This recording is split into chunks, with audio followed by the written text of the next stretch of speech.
welcome to another episode of the Star Sitdown. My name is Kim Davis Jr., the podcast editor here at the Star, and today we have the wonderful Wallis Brown. How are you doing, Wallis? I'm doing pretty good, Kim. How are you doing? I'm good. I'm good. I'm happy you're here. I missed out on you for some time there, but we were able to make it work. We did it. We got here. So, how have you been? Quarantine is, a lifestyle. And, it does, I've been hanging on. And you are a BFA actor here at Texas State. So I am. Tell some people a little bit about that. Well, I'm in the BFA Acting program. I'm a sophomore. Basically, it's run by Neil Patrick Stewart. We have amazing faculty. It's very ensemble. Wait, am I just giving a whole spiel for the whole program? Am I selling the program? Yeah. I mean, might as well. Well, hi, y'all. I'm Wallis Brown. I'm a representative of the BFA Acting program, and it is so wonderful. You learn so much, and that's probably the one thing that is keeping me on track right now is the program, if I'm honest. Dude, it's been crazy lately because of all the quarantine and being on Zoom, but like they figured it out. That was one thing that's pretty cool about my program is that they knew dang well that we would be online in the fall. They're realists in that way. So they started like planning how to do it right in like mid-May. Mm-hmm. And it's paying off. It's definitely so that's my spiel. It's pretty, I mean, as far as Zoom classes go, man, it's pretty dang good. Like so much better than the Zoom classes in spring, because your teachers didn't exactly know what to do for the most part. And, they'd open like 4 different meetings on occasions. Like every morning on like Tuesdays and Thursdays, my group chat for my ensemble, my acting ensemble, we'd all text each other and be like, okay, well, what class is it now? Like we literally had no clue what was going on. And I don't think anybody did really. So it's better than that. So like, what are like one of the classes that you're taking, and how are they doing it in Zoom? Because I mean, I can imagine how they're doing it, but like I've no point of reference, what I'm saying, for something like that, as opposed to like a literature class where it's literally just the teacher and everyone listening muted. So I just want to like know more about that. It is. I am taking a couple online classes that are core classes. So that, and I am taking a literature class at the moment, which is. Are you the same one as me? Wait, are you in Brit Lit? No. Okay. Oh my God. I was about to ask how you were doing on the midterm. No. That's a whole deal. But yeah, like, basically, it's so different. It's such a different energy, man. Like I'm going to use my movement class as like an example because that's the one that was so hard to do in the spring online, but now it's like it kind of works. So in the spring, my darling teacher, Mozan, she is fantastic, but she wasn't the most adapted to Zoom at that point, like because we were all thrown into it. No one knew what the heck we were doing. So just the growth alone there in like the few months, there was like so much planning. Like we do this thing called spiraling, okay, in movement. And it's basically just like it's letting whatever audio they're playing in the class move you in different ways. And I think I'm trying to figure it out because like I think it's meant to make us realize how versatile we are naturally with movement so that we don't get stuck in the same patterns. So, that it's difficult because, it's really like, it's just it's weird because there are so many rules, but there are no rules. Hmm. Like, it's such a weird, I'm so not used to that. So to have that I'm not used to, where I'm just like prancing around my childhood bedroom, you know, with a laptop on a freaking desk. You know, and my dog would run in at times and I'd be like, "Hey Booker, you gotta not, you man," and he would never listen, of course, you Yeah. know. But you know, man, it's like we have the ability to actually do stuff. And now that I'm in like a new space, I think it is so different now that this is like, I don't really know how to articulate this, but like, you know, I'm here now. I'm in my apartment now, which is so Hmm. cool. And I'm not in my childhood bedroom with no space to do anything that I needed to do for my movement class. And like, you know, now I have this little like space right here in between my bed and my closet. Hmm. And that I just put my camera right here and I make sure it's angled to the part where you can see like my knees when I'm moving back there. And basically that's where I do most of my stuff. And having that space that's like designated and like getting instructions to find a specific place to do all of the stuff we need to do for the classes, that has definitely helped immensely because, you know, I think it is just about figuring out. I feel like I'm rambling about it now, but you know, man, like, man, I mean, dude, like, it's kind of like you just got to figure out what absolutely did not work and then make it just slightly better. And I feel like it feels like so like miles ahead from what we did like last semester, man. But I would say that once we figured out like the things that really didn't work and we just tweaked them a bit, I think it made everything better, even though everything sucks, you know? Everything, everything does suck. Yeah, yeah. You heard about Broadway? They shut I down all the know. Broadway shows. Until May. It's Until May. yeah, Ooh, we love feeling confident about our careers in theater. it's it really is the worst. It's a real bummer, man. Yeah, I was talking to my dad about that stuff yesterday. There's a big opportunity that I could have in New York. I don't want to say it because if I don't get it, it's gonna look bad.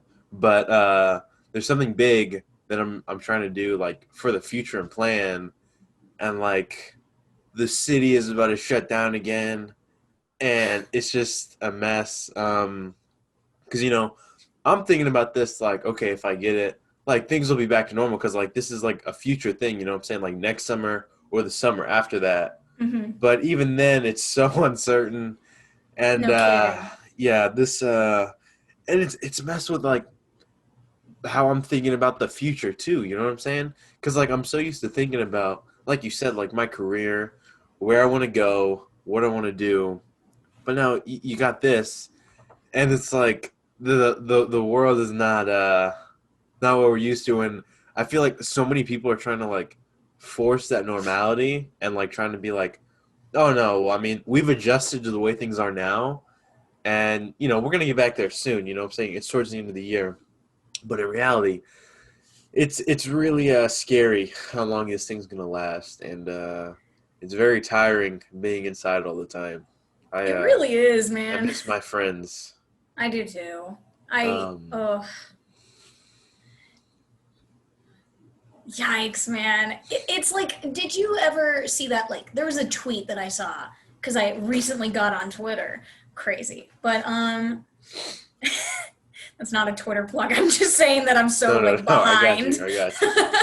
But there was this tweet that was like, man, I thoroughly prefer the lockdown, like the 2 month lockdown to this, because this is like purgatory, and people are allowed to be as stupid as they want and infect as many other people as they want.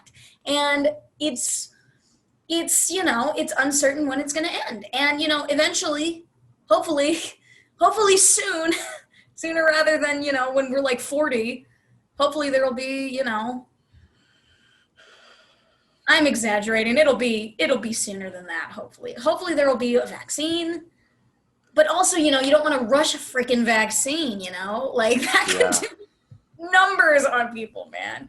Like, but dude, it's so uncertain because it's going on for so long.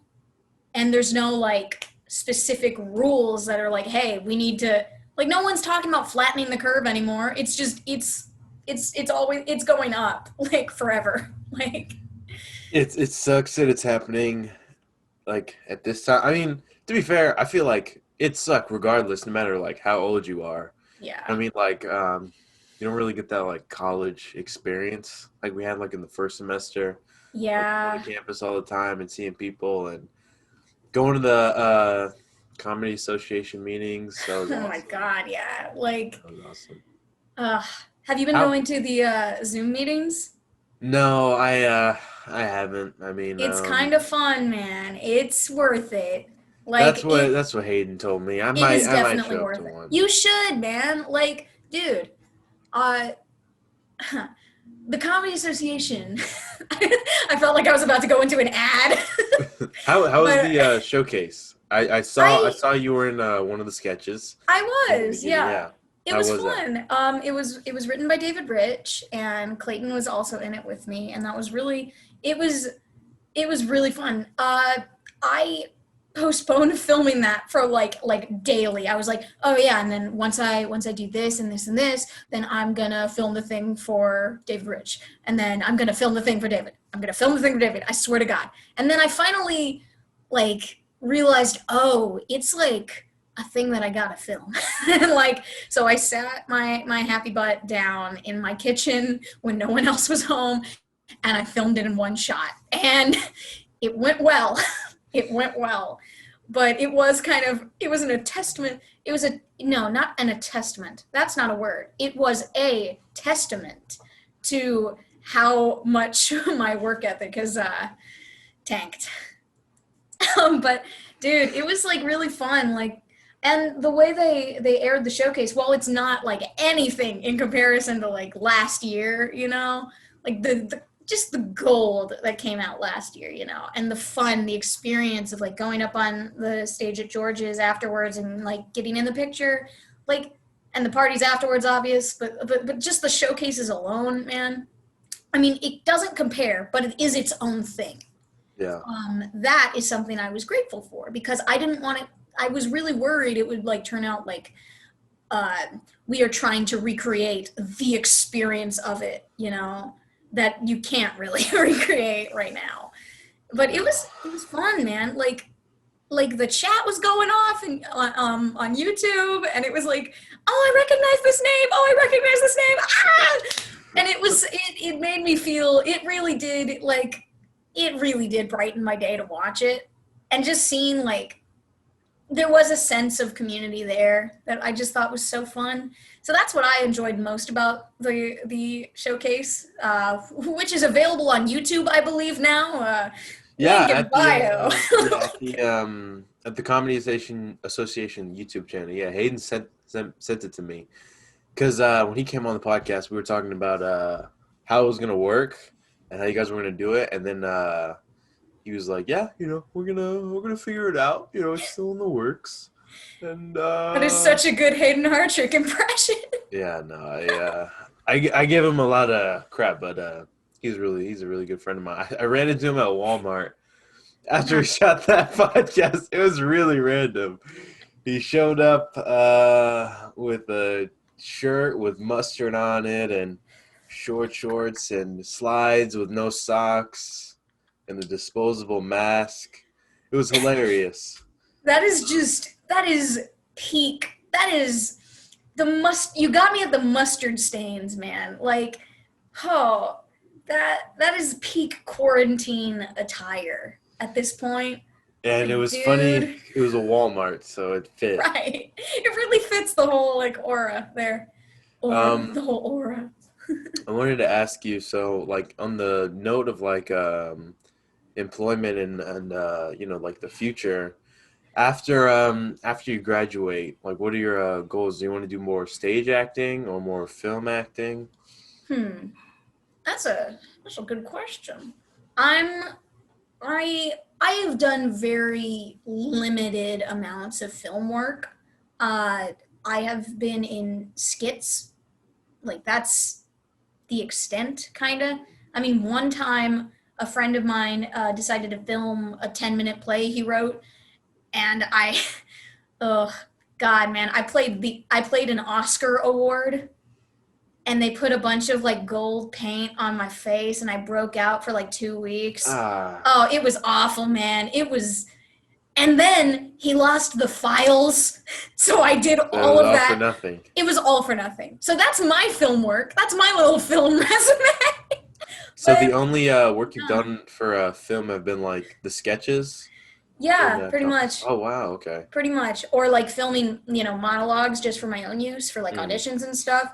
I enjoy, like, I'm not exactly uncomfortable around a camera. I just kind of think of it as it's there, you know. I'm not I'm not a master of the camera, but I can deal. I I like to think I'm adaptable enough to do whatever I need to do, you know. I don't really have a set plan. Like my plan at this point, like for the future, is I'm gonna get a cave. Okay, I'm gonna live in the cave. Okay. No, no, no. Hear me out. Hear me out. Yeah. Don't judge my cave, man. Okay. Don't judge my cave, man. But I'm gonna get a cave in like a really cool place, like Vermont or something. Some place cool. Some place You where there can be. serious? I am dead serious. I'm gonna get a cave, man. I'm gonna be a hermit. I've I have pitched this idea to many a friend, and I mean, I've gotten mixed reviews, but I'm gonna get a cave. Okay, I'm gonna live in the cave, and I'm only gonna come out when I perform guerrilla theater projects. I think that's the life that I deserve. I think there is well, not a real cave. I don't think. I don't think that's legal. I don't think I could legally live in a cave that would be like my cave. That would be pretty cool. I don't know, man. Something about that just still really appeals to me. Like, imagine, man. Like, it's 2025. What's wrong with you? I Why? just. Why do you You're do? judging me for my cave fantasy. My cave aspirations. It's My cave funny. aspirations. It's funny because I don't think you're joking. I think you're dead serious. I'm a little serious. Yeah, I know, which is Just why a wee which is bit why I'm laughing. serious. So you're more you like stage acting more. You've done more stage acting. I've just done more. Yeah, I would say that there is like this rush kind of with an audience. I enjoy having an audience, man. Like I just I mean, I class clown here. But, I'm not going to say that on this podcast, but Will you tell me after? well, no, it was literally just a way to say this that I found inappropriate. So I was going I was like, yeah, man. So basically No, no, no. You gotta say it. You gotta say it for the content. okay, I get off on having an audience. I don't know. Like Okay. that's just something slightly, and it's slightly No, inappropriate. you're And all I good. didn't well, there it is. There's all my dirty laundry, man. Like I definitely relate. Which is why I haven't really wanted to do like the Zoom stand up. It's just not the same. It's not I've the same. been I know. I was offered a spot to do stand up for the showcase. And I just had so much crap going on at that point. Like that's when we were figuring out stuff for Love Wave. That's when like I had to do a reading. I had to write my play for my playwriting class. Like it was all, pardon me, it was all like, you know, um, packed into this one spot on my schedule in which I would also have to perform stand up, which I didn't have ready. Yeah. So I don't know, man. Are you more of a, like, how much How much content do you think you have stand-up wise? 15 minutes. 15 Really? minutes. Yeah, I a lot of it was pre-pandemic, which is what I was working on.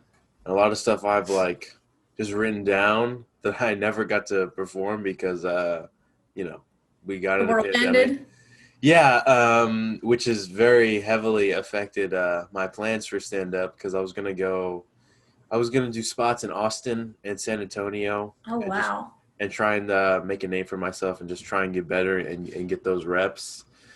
And you know, it's one thing to like have a bunch of stuff written down and like have it in your head, but it's another thing to actually like go out there and see if it works and experiment, which I think is the fun part of it. But yeah, I have material. You know, if I was asked to do something like that, I mean, I might do it just because I know they don't have a lot of like stand ups right now. I know Clayton does like a lot of the showcases just because like the stand up is the weakest of the bunch. Like no, not that's not even a diss. You know, I think No, a just lot of quantity people wise. know. Just quantity, not quality. Yeah, Quantity. yeah, and you know, even then, a lot of those people who are like in the stand up in that section of the club, you know, they got other stuff going on, like you. You know, not a lot of people have the time and you know really want to do it. And you know, I love stand up. I miss it a lot. It's been really bugging me. It's I wanted to do the funniest person in Austin in May. And like I was really holding out, but then it got canceled, and it's just it sucks. It really sucks. It really does, man. Like, yeah, I never went last year. I went to open mics, but not once did I get up and do stuff. I have no experience. Like, the only experience I have telling jokes in a stand up format is the meetings when I pitch stuff. I Mhm. have no I have no experience like putting it all together and finding. I mean, like, I've written it down in kind of a way that I could, like, segue to one thing, segue to the other. But it's like I've never. Yeah, I have a lot of regret about that because I feel like I lost an opportunity that I may not get back for a really long time. Because Yeah, that's because fair. I just have such a affinity for having an audience and like connecting with an audience. I feel like I was pretty busy last year. Like, it makes sense why I Yeah, didn't. But that's a perfect. It happened to me too. You know, dealing with school and everything, because you know, at the end of the day, we're full time students. You yeah, know what I'm saying? Like, obviously, you know, we enjoy doing it, and it's a dream, but you got to prioritize. And I absolutely. wasn't able to go to that many mics either in the beginning. I went to a few, but yeah, no. So I completely understand you there. You know, I don't think it's your fault. Yeah, it man, but in a time of quarantine, there is just a lot of self-reflection and like a lot of retrospect Yeah. stuff. And you can't help but like feel like, oh man, what if I never get the chance again to do stuff for people? Like, there is that fear, man. Like, Yeah. I enjoy doing stuff for people. Like, I like performing. And it is hard to. That's one thing about film. It's hard to. It's personally hard for me right now in this point of my life to like do my job, but not know who's gonna watch it, who's gonna see it. Like, I don't know. It's just like, there is that. There's a weird anxiety there, and I don't know why. But I'm just really partial to having people that I can look at, or I Uh, mean, not break the fourth wall, but Yeah, no, like, I understand. Like have you know, faces to do stuff at and like you know that you know what I'm saying it's not like you and you know know it's when you're bombing, and you know when you're doing okay, yeah, and that no, is such a good God, man. Like, nothing compares. Like, when I I grew up more of a comedy person. Like in plays, I was the wah, wah, wah, wah, wah, wah, wah, wah, wah, wah, I was the ham of high school. And I really, like, there is nothing in the world, I think, that compares to knowing that you're making an audience laugh. I feel like that is the biggest high anyone could ever get. Or rather, that's the one that I could. I feel like it could get a bit higher on other things, but for me, that's it. Like, man, there is nothing like making them laugh. And now I can't hear them laugh. So I automatically think I'm bombing. But here's the deal. It's just that there's no audience. Yeah. So that's my main like thought process right now about that sort of a thing. Ugh, That's another reason, like I said, I didn't want to do the Zoom thing, you know? It's exactly. just it's not the same. It's not the It's same, not. and Hayden told me about it and how they I think they don't mute themselves, but they just turn off their cameras, and it's just like it's you. But at the end of the day, I'm doing it to a screen, you know. Right. I don't have a mic in my hand, and I can't like pace back and forth and make eye. It's just There's no crowd work. yeah. It's I never got the chance to do crowd work. so. Do you see yourself more as like going towards since more of like stage acting when we're talking about? Do you see yourself going more towards like Broadway and trying to be on that platform, or do you see yourself more in a small market and just being like the star of a smaller market?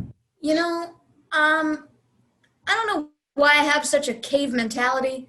Uh, I know I'm talking about the cave again, but I really, I mean, when I was growing up, everyone would be like, "Oh, you'll be on Broadway, you'll live in New York, and that's the life." And I, grew up thinking, "Oh yeah, no, that's gonna happen," and I will love it. I will love it.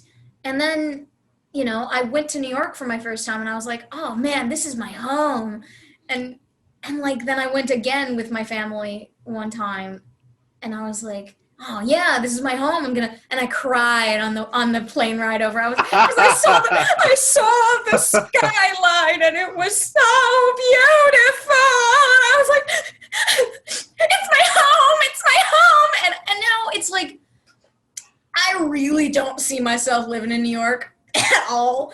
I don't see myself living in LA at all. I don't know specifically where I want to go. I do, however, I've never been to Chicago, but I really like the idea of Chicago. Something has told me that I'm like a little bit drawn to it, but I've never been, so I don't know, and I don't have any frame of reference for that. Yeah. So I think I don't know, man. Like I grew up in Arlington, Texas, a town,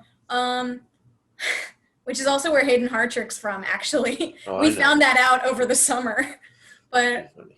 yeah, like so it's kind of a smaller city, and it was like a nice size. People like there were a lot of local places, and like people knew each other kind of, but like it was not you didn't exactly get lost in it. And then I went to high school in Dallas. I went to Booker T. uh, Booker T. Washington High School for the Performing and Visual Arts. Anyway, but I Okay, got just flex. That was nice. just flexing, just showing my I don't know. I Anyway, remember, but I remember, you were posting like a bunch of people that went to the school, and I was like, "What is the school?" And then I clicked like the link on Instagram, and I was like, "Oh, okay, it was okay." because they were all like posting like where they were going to college, and I was like, oh, it's my kids, and I gotta post them. I yeah, but yeah, like so I went to school in Dallas, and Dallas is a more urban like city, like a city. It literally is a city. Yes. It fun fact, Dallas Okay. is a city. Yeah. Um, so I got kind of the best of both worlds in that. I mean, it's not like I came from like a what's the name? What is the name? Like a not like a corn pone town. It's not like I came from like a little hick diddly town. Yeah.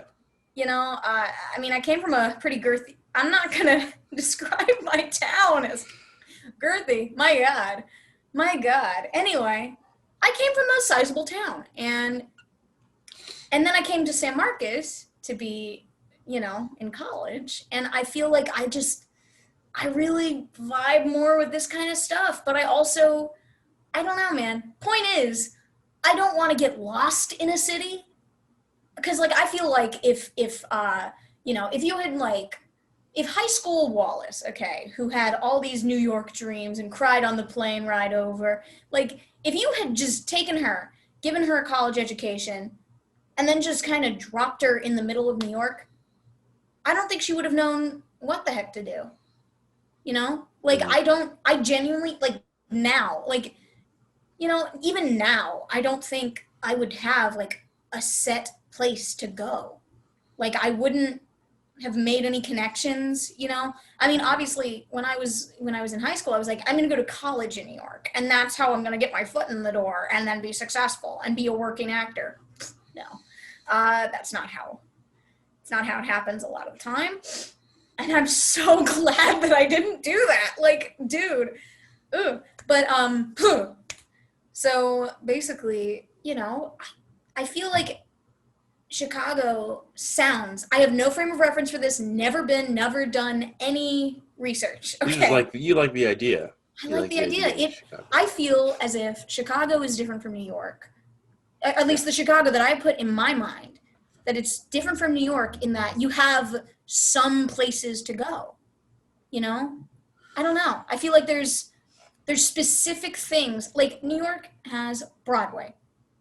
Broadway isn't one theater, it's a system of, it's freaking Broadway. Like Yeah. there's different parts of it and so many people involved, and it's a very expansive kind of deal, and it's so close because they only pull from like it's a small pool they pull from a lot of the time. And in Chicago, you have specific places that are like places, like establishments that are smaller.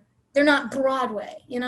I feel like that doesn't make much sense. And No, also, I I got don't know what I'm talking about, but that's how it feels like to me. Like there's at least, if you dropped me in the middle of Chicago, I could figure it out maybe.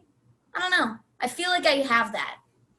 But also, I mean, I still got the cave option, which is I think Chicago is better than the Cave. That's just really, me. Oh yeah. dude, dude, if I just lived in a cave, man, like I could spruce that up, I could get a couple picture frames. I don't know, man. I don't need electricity. I just Okay. need I just need the ability to write theater. And then I could, perform the theater on like the outdoor part of my house. Well, I'm a little biased just because I'm from New York. I love New York.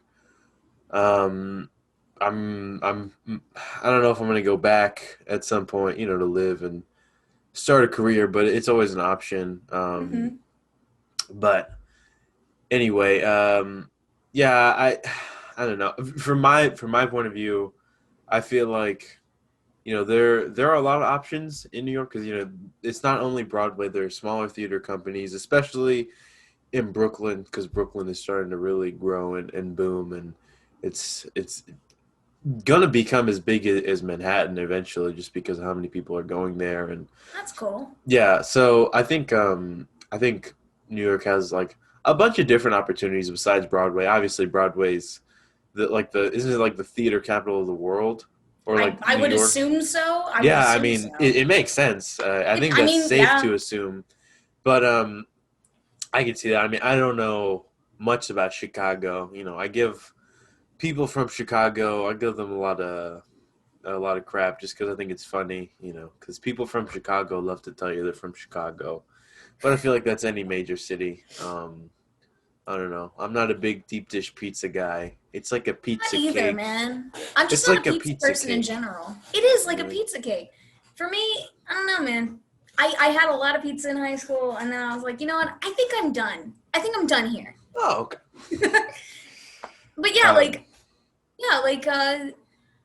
I mean, like, there are tons of options in New York. Is what like there are definitely like a ton of options in New York. I mean, that's like, didn't someone say that like you could eat at a different restaurant in New York like every night and like never, I don't know, never run out of places to eat for like, I don't know, like 4 years or some stuff. Well, you'll bleep it. That'll be fine. But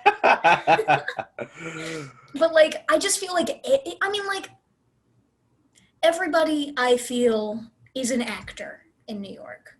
I Really? would feel like that you will go like sit down at a restaurant in New York, and you'll have a waitress and she'll be waiting on your table because she's your waitress, and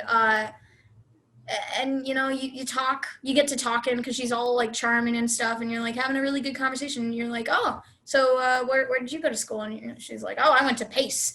And I was like, oh, what major were you? And she'll be like, acting. And I'll be like, oh, I feel like you that's know LA. I feel like that's LA way I more than feel New like that's a York. lot of people. I've never Yeah. actually been to LA. I mean, that's the I have thing. no frame of reference for LA.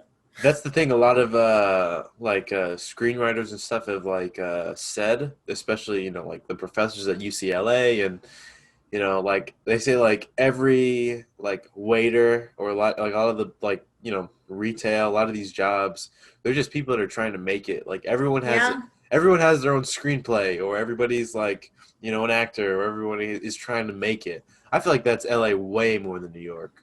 You know what I mean? maybe it is. I got the impression from the times that I have been to New York, which are pretty few.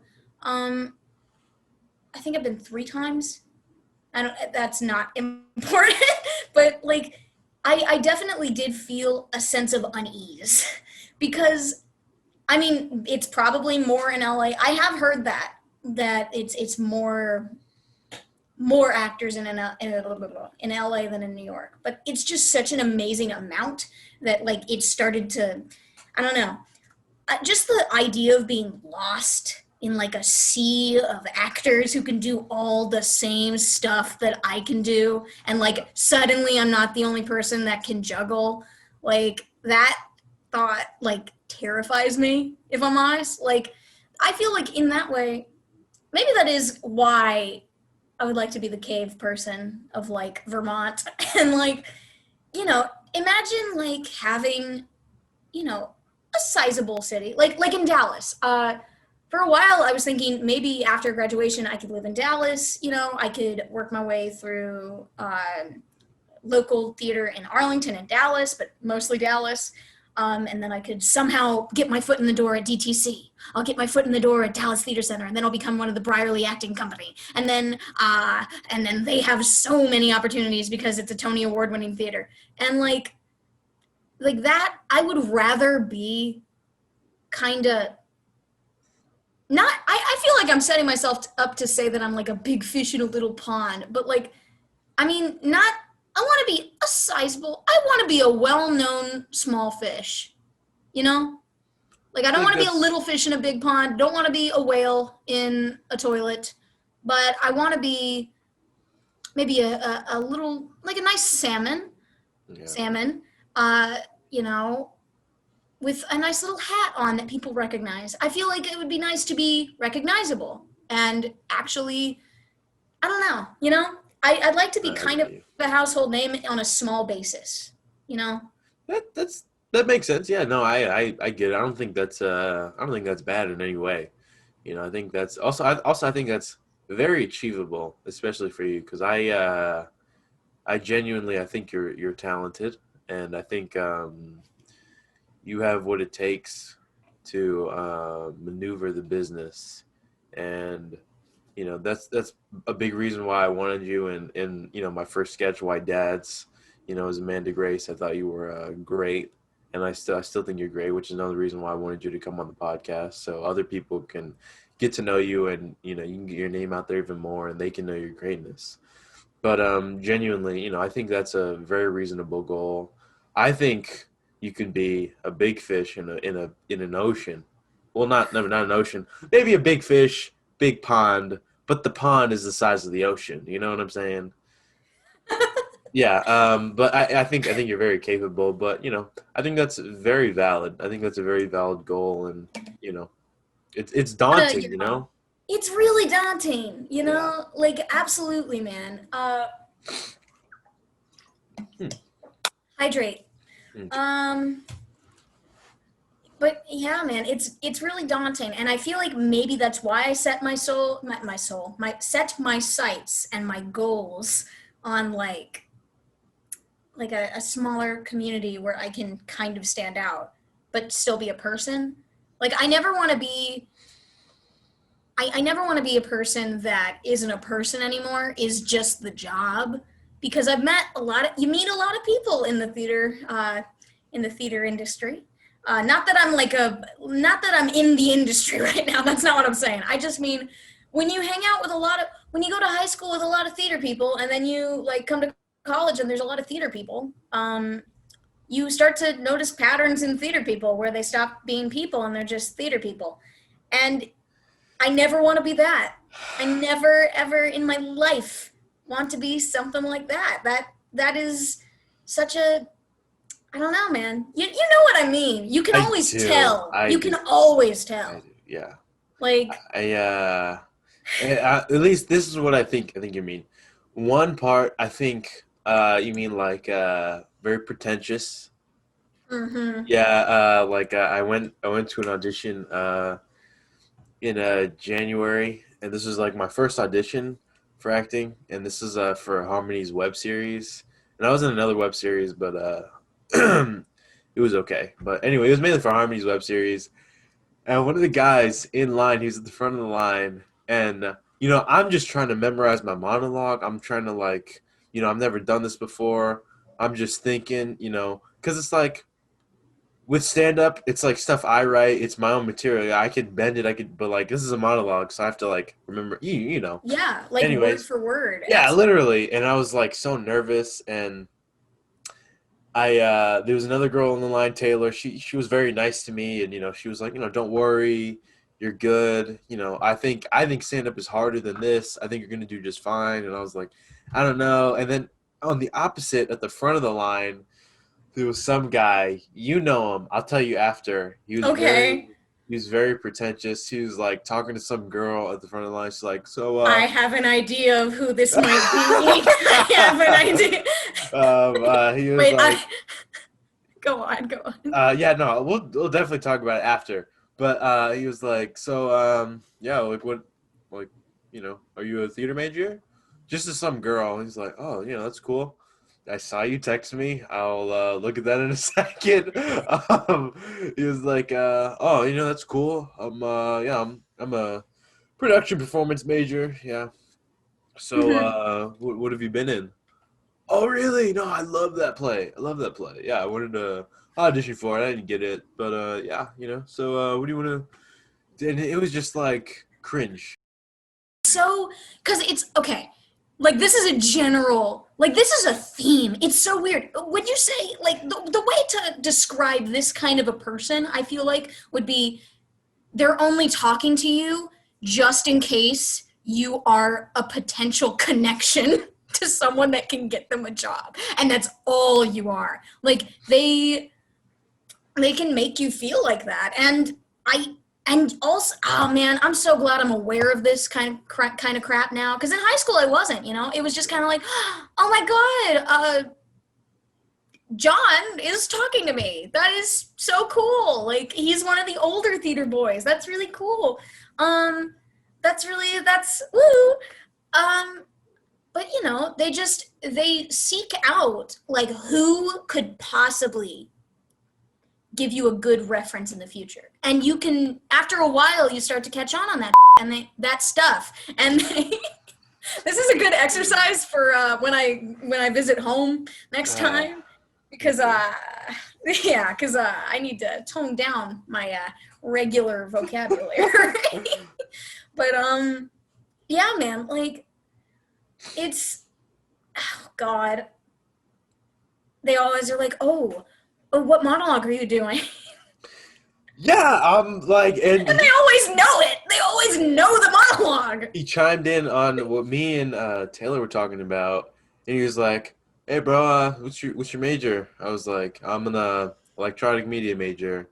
He's like, "Oh, okay, that's cool. That's cool. Like, what do you want to do?" I'm like, I'm looking probably to work in TV and film, maybe be a producer, or, I'm not sure what I want to do. He's like, "Oh, well, I mean, you should do theater if that's really what you want to do." And I was like, "No, I don't want to do that." And he was like, "Oh, there's just a lot of opportunities in lower level theater and lower level film." And I was like, Not him saying Okay. lower level. No, like low, like low, not like a hierarchy. He wasn't saying it in a derogatory way, just like Okay. more opportunities and I wouldn't put it like past those kinds of people. yeah, no. He So he was used to like that, man. he was like, like the Wimberley Theater Company, like, Oh, like local opportunity. stuff, like just Yeah, that's what he local meant. Yeah, in okay. within our grasp Yeah, as college students. Okay, then yes. that's As fine. much as Yeah. I hated him, he was not saying that. Okay, that's good because that would have driven me insane. Like, dude, I mean, because they will do that occasionally. They'll be like, "Oh, are you auditioning for one of the ensemble?"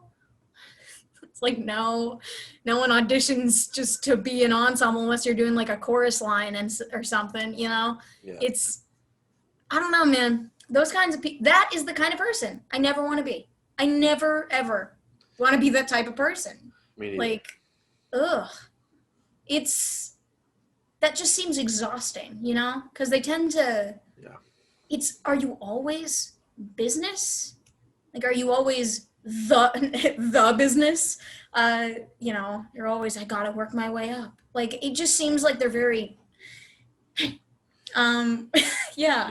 Yeah, I understand what you're saying, and you know, I have a very strong opinions about like actors in the actual industry and like those people that who I don't really think deserve like the notoriety and the fame that they have. I feel like on that level, I feel like a lot of people just get jobs because they're pretty and they can say stuff that other people, write. I feel like there's not a lot of talent. Not like all high profile actors, like Not even talent, just work. There's not a lot of work. There's not yeah, a lot of hard work or gumption in a lot of yeah, them. Yeah. like I think Scarlett Johansson, Adam Driver, Denzel Washington, what's the guy's name? He was Bradley Cooper. I think those types of people that they take it as a craft, but Hmm. then you have Yeah. these other people who just are like, oh, I got in this one movie and I'm pretty and the movie did really well, so I'm getting calls Are you left and subtweeting right. Timothy Chalamet? I don't like him. I don't like him. I really don't like him. I don't want to How get did I into know? the. I don't want. I wasn't referring to him. I think it's really funny you said his name. I muted his first name and last name on Twitter, and I block all the Stan accounts on Instagram There's just and this Twitter. overwhelming rage within you every I time just you. don't like him. Yeah, I don't like him. That's Okay, fair. Honestly, I'm not gonna say why I don't like him.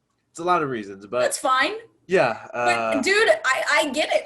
I get it. But dude, yeah, like I feel like there is such a weird hierarchy on like in theater based on looks. It's like primarily based on looks. Like in high school, I went to an arts high school, so there were a lot of theater boys. And theater boys are divided into two things, and that's pretty theater boys and other theater boys. what's the So other? What's the other? they're not pretty. And Oh, okay. yeah, like objectively attractive theater people and not.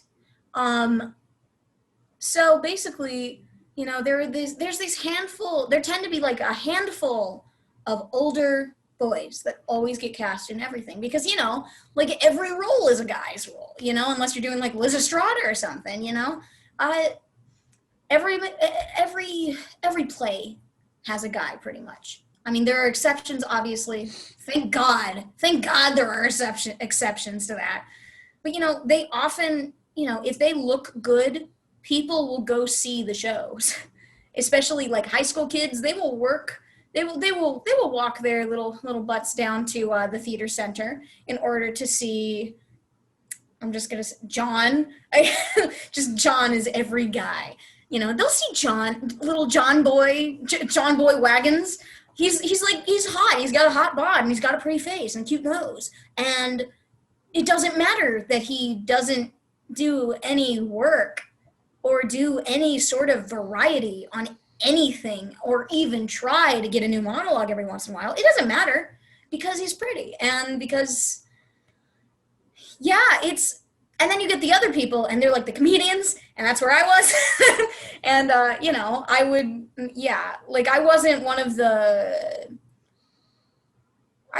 the, we would, in high school, we would call them white theater. Like for some reason, I didn't file, even though I'm white and I was in theater, I didn't file into white theater. And everyone, I was like, ah, it's me, white theater. And then everyone would be like, no, no, no, no, no, no, no.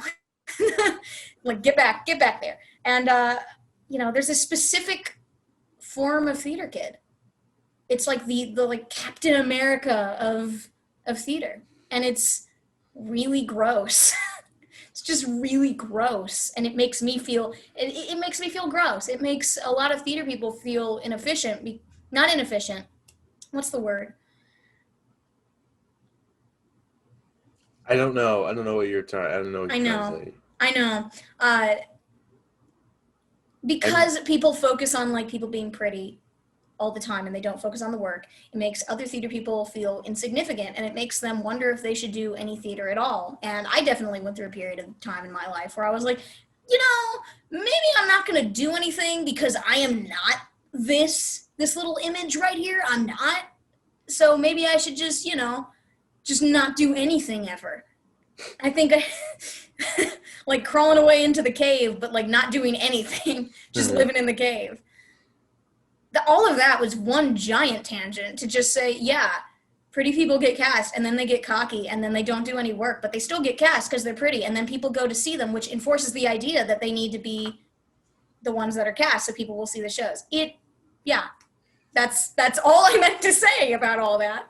I'm very happy you said that because it puts my mind at rest because I have felt that way for the longest time. You know, like I've talked to Hayden about that too, and he's like, "Well, I mean, that's just the business." Because I talk bad about actors as a whole, just generalizing.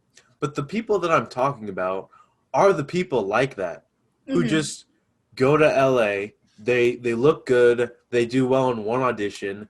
The movie is a hit whether no matter And they what are platform. set. They are Yeah, set they're for set life. and they have no talent. And everyone They else is starving. yes, that's my point. It's like they're set because they look good. It's the halo effect. People assume because they look good, they're trustworthy. And I mean, don't get me wrong. You know, if I'm a casting director, I'm gonna want pretty people to play the roles because Fair. people like Fair. seeing pretty people. But if I'm gonna get pretty people, I want them to be good at what they do. And that is just something that has always bothered me so much. And it it makes me so angry because you know I'm very fixated on talented. You know, I want to be seen as talented. I have this weird fixation on you know being seen that way, and you know I was a musician for a while. And I do stand up, and you know I'm doing this, I'm producing this, I edit this, and I just want to be seen as somebody who's good at things. And when I see I somebody who have I the don't think same. No, go on. I'm listening in a no, I whole mean, new way now. I think it's just as creatives, and you know, obviously, you and I like to be on stage. I think it's just you want to be perceived that way. You want to be seen as creative, and I told Hayden about that as well. As like when we were writing sketches, we were writing a sketch, and I got in my head about like I'd written sketches with like other people, and I'd never written anything by myself, and Oh, I was like am I not good enough? Like, why can't I write alone? You know, like I should be able to write alone. And it really got in my head. And I don't know, you want to be seen as really good. Like, you want to be seen as a really good actress. You know, you want people to be like, yeah, Wallace, she's dope. She's really talented. And even though I might say it and I truly believe it, you know, you want like a great casting director or maybe like your favorite that'd be actor nice. or somebody you know that's very high up to be like oh yeah Wallis Brown she's dope you know and I feel the same way you know and that's why it gets so annoying because I'm like you know I work my ass off you know I want to be seen as this way I'm a hard worker I think I'm pretty talented but I see these people who are high up there and I'm like, I can do what they do.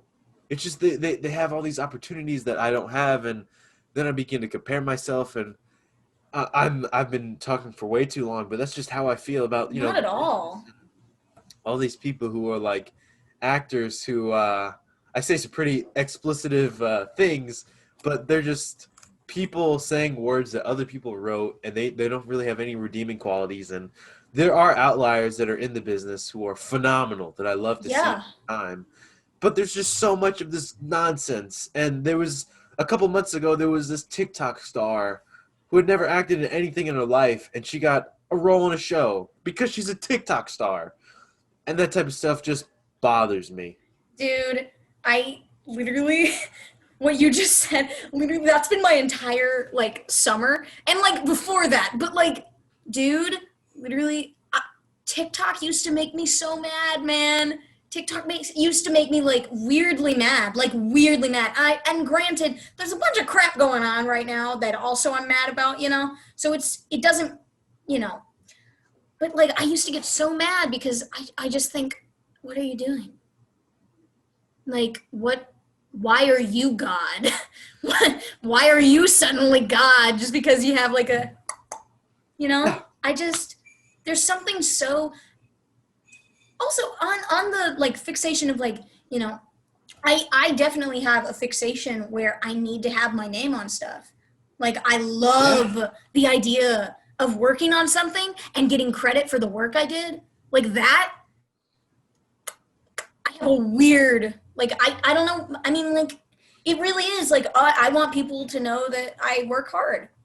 I guess that's what it is. And yeah, it's really discouraging to see people become gods and do nothing that is working hard, you know? Like and people literally treat these people like gods. Yeah. I don't understand it, man. Like I don't know. It's disturbing in a way. Like I saw this video the other day on the Explore page, and it was like I don't know Gigi Hadid or something, one of those models, and I'm gonna get flack for saying what are those models? Like I'm just jealous, but you know what? Yeah, I am. Oh, bleep that. Obviously, you'll bleep that. Yeah. Sorry, I'm making so No, much you're work fine. for You're you. fine. You're fine. You're fine.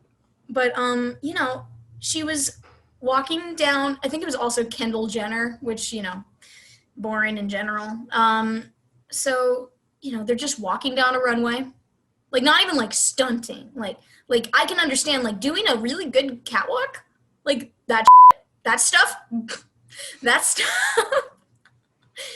that crap is you know that has some form of training. Like when I was in my my advanced makeup class in high school, my senior year, we would watch America's Next Top Model, and like I'd understand like what the challenges were. You know, I would understand there is work to be done in that industry. So when I see just someone walking, not even in heels, just walking, and everyone's like, never forget when she pulled this iconic move. And it was 3 days after her breakup. And it's like, dude, they're doing nothing. And it feels so odd to me. Like, I have never once in my life wanted to blow up someone just because they're walking. Yeah. I don't get it, man. I really don't. And it's the same thing with TikTok stars. A lot of TikTok stars, I don't get it. I don't like the idea of people making people into gods, because that means people get away with things. I mean, obviously. Oh yeah. Oh Yeah. That's another thing about Hollywood. Yep. It's a mess. I don't It's know, a real man. mess, man. It's a real mess. That's why I like stand-up comedy. Whether somebody bombs or they do really good, they had the balls to get up on stage and try. Yeah. You know, Yeah. like and the thing also I love about comedy is that you either do well, or you get better. Like if you do bad, you're gonna stay bad unless you learn and get better. You know, it's just that's why I love it, man. I'm happy that you feel the same way about a lot of this stuff, and we talked about it because it drives me insane. And what I'm getting in talking to you and Hayden, and I'm definitely going to talk to more people about this, whether it be on this podcast or just in private, because I think it's just, as creative people and people who are performers, you just want that, you know. And although that validation isn't everything, Hmm. it's just it helps. It helps a lot. And It does. It really does. It's it's interesting you mentioned validation because it is like, oh, man, it's like it really. I don't know if it's that we're all like as theater individuals. I don't know if we're like deprived. I don't know. Maybe we're just deprived of like some mineral that like makes us need more. Like you did good. You know, that's one thing that the acting program like they kick that in the butt. Like they like the whole thing. Like your first year, you learn pretty quickly not to like hold on to validation and like look for that specifically. And that's been one of the things that's really helped me. I feel like I still definitely seek validation all the time. It's a thing. We all do it. And it's not like a bad thing, it's just a thing that happens. But it can be like it did help me like my first year, it really helped me not like my whole world doesn't revolve around getting validation now, which is really cool. Like it's a weird but yeah, man, like I don't know where I was going with this, but that just reminded me when you mentioned validation. Just like it's so nice to, I don't know. That's why I want to live in a cave, man. There's no one to. Don't roll your eyes at my life, my lifestyle. This is my um, life, Kim. okay, just do it. Yeah, it's yours. You can live in a cave. I'll be like, oh, here's some toilet paper. Good luck. Donate to me. That's so sweet. I love supporting artists. It's just one roll. Okay, you get one roll at the That's beginning. fine. It's the thought that counts. That's so Okay. great. We are almost out of time. Okay. Before we leave, tell me a bit about Love Wave. So I'm in this multi-platform show entitled Love Wave. It's a lot of people were confused about the concept of Love Wave. Um, It's like a dating, right? it's In the it's 90s. yeah, it's not a dating like show. It's more of a, well, just for the people listening, you know, it's basically like a so in the late 80s and early 90s there are these dating services where you would pay a crap ton of money. Like this is a big investment. It's like a last ditch effort to get someone, kind of. So it was a big deal if you decided to spend like $500 on a service. And so you'd pay for the service. It could range from like 500 to like 1,000 a lot of the times. um, and they would set up their little thing. They would film an intro video of you where you're talking about yourself, talking about what you're looking for, talking about your life, talking about all this important stuff, like an intro to you. Mhm. Um, and they would take the footage, they would compile it in a little VCR, and they would send this VCR to a lot of the other, in this case, Love Wave members, because Love Wave is one of those dating services, and that's what you're seeing in the intro video. So basically, it's that concept, and the reason it's kind of like it can be a little confusing because it's multi-platform, not multimedia, multi-platform. We have the intro video, the main like 1 hour like intro video with all of our characters and like the introductions to those characters and our dating videos that we send in to Lovewave. That is on TexasStatePresents.com, and it will be up, I believe, until later tonight, which is really funny because this isn't going out until after. That's why I But wanted you on like a week ago. I hey, know you man, were busy. I know you were busy. I was doing Loveway. Yeah, I know. But that would have been a great. I know. However, one thing that's cool about this is that all of the content that is in that video is actually being posted by the next part of Lovewave, which is the multi-platform stuff. So if y'all have seen Lovewave, y'all know. If you didn't watch till the end, then that's your fault, and I'll tell you what you missed. Okay, I'll tell you what you missed. So we have all of our characters' videos. We have, this is how you send in your Lovewave tape. This is how to find your perfect match. And then at the end, it says, the story of Love Wave is not over. Follow at LoveWave 2000 on Instagram. And y'all should do that. Y'all should do that, because even if you haven't seen the intro video, even if it goes off the website before you are able to see it, they are uploading the content of that video in chunks on the Instagram, okay? And once we cycle through all the videos that are from the intro video, we are adding new content that continues the story of Love Wave. It's a multi-platform thing, so it's continued mostly on Instagram throughout the rest of this month. And then at the beginning of next month, there is going to be our finale video. And that is going to be, it's funny, it's all devised, so we don't know what specifically that's going to be, which is great because it's not only a surprise for y'all, but it's a surprise for us. And and there are there's a LoveWave 2000 account. There's different accounts for different entities of the LoveWave little universe, the LoveWave cinematic universe. And it's a fun little deal, man. Like, there's a whole story, and it took me a while to get used to the idea of multi-platform storytelling, but I am so glad that they put in like a thing at the end that was like, hey, go to this. But it's, at the end of the day, Love Wave is definitely, it's a really vulnerable show. We have all these zany characters and they're like really funny and cool, but at the end of the day, these people are spending so much money just to get with someone. And it's not like what we have like now. Like, it's pretty lonely when we get home now, okay? It can be super lonely nowadays. I'm not downplaying that.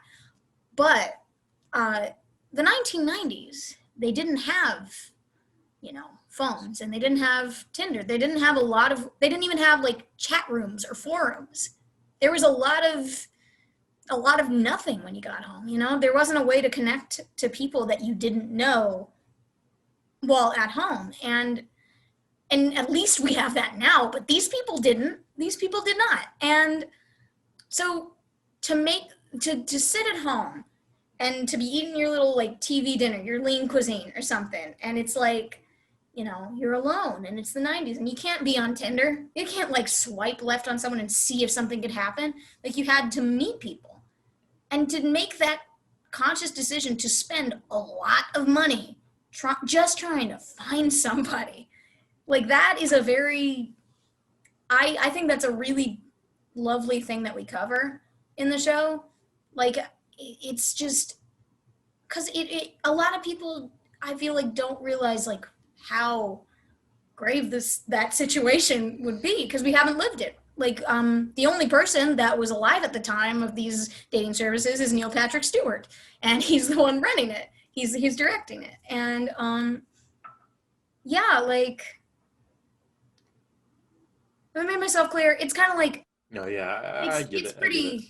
yeah, it's a lot. It's ambitious because it is multi-platform, and it is, whoa, you okay? Yes. Shut up. I'm good. You good? Yes. Continue. Okay. But yeah, man. Basically, have you seen it? Have you watched it? Yeah, I've been keeping up on Instagram. Okay. Yeah, because Okay. I literally followed the page. I followed the page before anything was on it, because Harmony told me about it weeks ago. Shout out to Harmony Austin. We love H-Bomb. Yeah, But she told me about it. She told me you were in it. So yeah, I followed weeks ago. So good stuff. Good stuff. All right. I'm glad that that's good. That's good stuff. But yeah, like, I think a lot of people, like, had we been able to like promote it in the way that other people can promote other stuff, like, if we had like really promoted how it was going to be like put on and continued, like the continuations, then I feel like it would have like I don't know. I feel like we could reach more people, and that would be really great. Because especially like now, it's like in these times, it's pretty lonely. Like I am lucky enough to like have someone, you know, like these days. Like like I don't know what I would honestly do if I didn't have my guy, you know. Uh, and it's lonely. It is very lonely. Like, you know, you're sitting in your childhood home, in your childhood bedroom. Your mom made you dinner, but it's like, you know, it's like sad because it's like, man, I was having fun like 2 months ago, and now I'm alone. Yeah. And I feel like it is kind of a, I don't know. I feel like it's kind of an outlet for a lot of us to like channel like the loneliness of those like months where we were like at our homes and stuff and away from every like relationship that we have like friendships and relationships like that we have grown, that we have cultivated in the few months that we were at school. Anyway, I think Love Waves pretty dang good. I think it's pretty dang good, and I think it has a pretty dang cool concept, and I think it is pretty dang poignant for now. I'm excited to see where it goes. I didn't know a lot of the stuff about the continuation and everything. I've been keeping up on Instagram, and that's just been the main way I have been. But yeah, I'm excited. I'm excited. I'm excited to see it. I am too.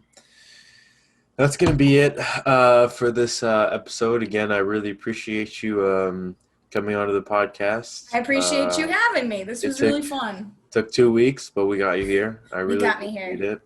it. Also, we didn't get to go in depth. We're already over time, so just want to say thank you for being a great ally in the movement for racial equality. I think more people should be like you, and it has meant a lot, and I appreciate it. And just thank you. Keep on keeping on. I feel like some of the stuff you've posted has educated me on some things, and it's great to see, especially during this time. So thank you for all that over this past couple of months. I'm excited to see where you go in the future. This won't be the last time we talk. We'll definitely keep in better contact, and Oh, absolutely. if Absolutely. there's an opportunity, I see you're going to be one of the first people I call. I definitely think you're very talented. I think you're going to go somewhere and you're going to do great things. So thank you for coming on the podcast. I really appreciate your time. Thank you for having me, Kim. It was really it was a really good time. I really, this honestly brightened my day. Like That's good. It really brightened my day just talking to you, man. Like That's good. Well, we'll talk after about that the guy. oh yeah, the guy. Yeah, we'll talk about it after. But you guys take care. That's it for the Star Sit Down. See you next Friday.